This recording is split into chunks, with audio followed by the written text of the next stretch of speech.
പെട്ടെന്നൊരു ദിവസം ഞങ്ങളുടെ വീട്ടിലെ ചെടികളിൽ കണ്ട 3-4 കൂട്ടുകാരെയാണ് ഇന്നിവിടെ പരിചയപ്പെടുത്താൻ പോകുന്നത്. കൗതുകവും നിരീക്ഷണ പാഠവും കുട്ടികളിലാണല്ലോ കൂടുതലുള്ളത്. അതുകൊണ്ട് വീട്ടിലെ കുട്ടികൾ തന്നെയാണ് ആദ്യം ഇത് കണ്ടത്. പ്രതീക്ഷിച്ചതുപോലെ തന്നെ വീട്ടിലെ കുട്ടി ശാസ്ത്രജ്ഞന്മാരുടെ പരീക്ഷണം ഉണർന്നു. ഇതൊരു ചിത്രശലഭ പുഴുവാണത്രേ. ഇതോടൊപ്പം മറ്റൊരാവശ്യവും അവരറിയിച്ചു.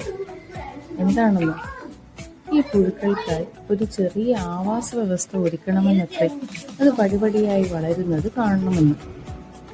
ഒരു ചെറിയ പുഴു എങ്ങനെയാണ് മനോഹരമായ ഒരു ചിത്രശലഭമായി മാറുന്നതെന്ന് അവർക്കറിയണം. പ്രകൃതിയിലെ ഏറ്റവും വലിയ അത്ഭുതങ്ങളിൽ ഒന്നാണല്ലോ ഇത്. ഇതറിഞ്ഞപ്പോൾ എനിക്കും കൗതുകമായി. ചിത്രശലഭങ്ങളുടെ ജീവിതത്തിൽ പുസ്തകങ്ങളിൽ മാത്രമേ അതൊന്ന് നേരിട്ട് കണ്ടാലോ എന്ന്. ഒരു ചെറിയ ലാർവയിൽ നിന്ന് തീർച്ചയായും പിന്നീട് വർണ്ണശലഭമായി മാറുന്ന രണ്ട് വൃത്തങ്ങൾ കണ്ടല്ലോ.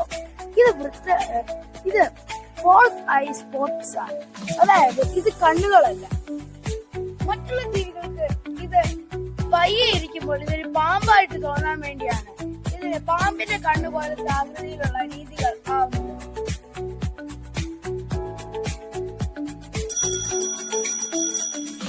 ഇതിന്റെ ബാക്കിൽ ചെറിയ അവന് വേണ്ടി ഞങ്ങൾ ഒരു പ്രത്യേകതരം ഒരു കൂടുണ്ടാക്കി.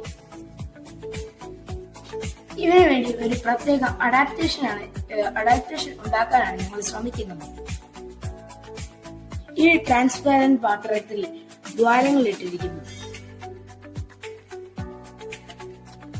എല്ലാ ഭാഗങ്ങളിലും ഈ ദ്വാരമുണ്ട്.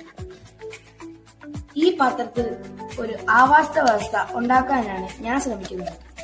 ഇതിനെ ഞാൻ മൈക്കെന്നാണ് പേരിട്ടത്.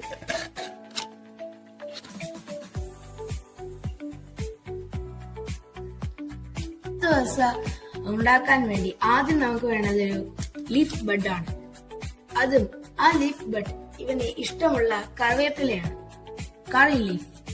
കറി ലീഫ് മാത്രമല്ല, ഓറഞ്ചിന്റെ ഇലയും ലെമണിന്റെ ഇലയും ലൈമിന്റെ ഇലയും നമുക്ക് ഇതിന് കൊടുക്കാം.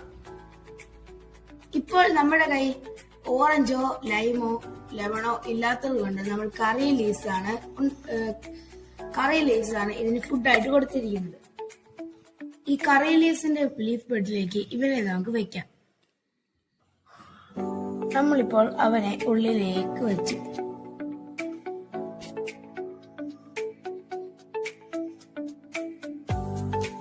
ഓരോ ദിവസമാകുമ്പോഴും ഇവനെ അപ്പോൾ ഈ കറി ലീവ്സ് മാറ്റുകയും ചെയ്യണം.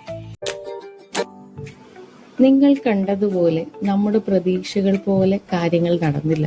ആ കുഞ്ഞു പുഴു ഈ യാത്രയിൽ നമ്മെ വിട്ടുപോയി. ഒരുപക്ഷെ കാലാവസ്ഥയോ പ്രകൃതിയുടെ മാറ്റങ്ങളോ കാരണമാകാം അത് പൂർണ്ണ രൂപത്തിൽ എത്താതെ പോയത്. പക്ഷെ ഇവിടെ തോറ്റുപോയത് ഒരു പരീക്ഷണം മാത്രമാണ്, നമ്മുടെ കുട്ടികളുടെ താല്പര്യമല്ല. ഒരു ജീവനെ പരിപാലിക്കാൻ അവർ കാണിച്ച ആ മനസ്സും ഓരോ ദിവസവും അതിനെ നിരീക്ഷിക്കാൻ കാണിച്ച ക്ഷമയും തന്നെയാണ് ഏറ്റവും വലിയ വിജയം. തോൽവികളിൽ നിന്നാണ് നാം പ്രകൃതിയുടെ നിയമങ്ങൾ പഠിക്കുന്നത്. നിരാശപ്പെടാതെ അടുത്ത തവണ കൂടുതൽ കരുതലോടെ അവർ വീണ്ടും ശ്രമിക്കും. പരാജയമല്ല, ശ്രമിക്കുവാനുള്ള ആ മനസ്സാണ് വലുത്. അപ്പോൾ എൻ്റെ കുട്ടി ശാസ്ത്രജ്ഞന്മാർക്ക് നമുക്ക് വലിയൊരു കയ്യടി നൽകാം. Bye bye.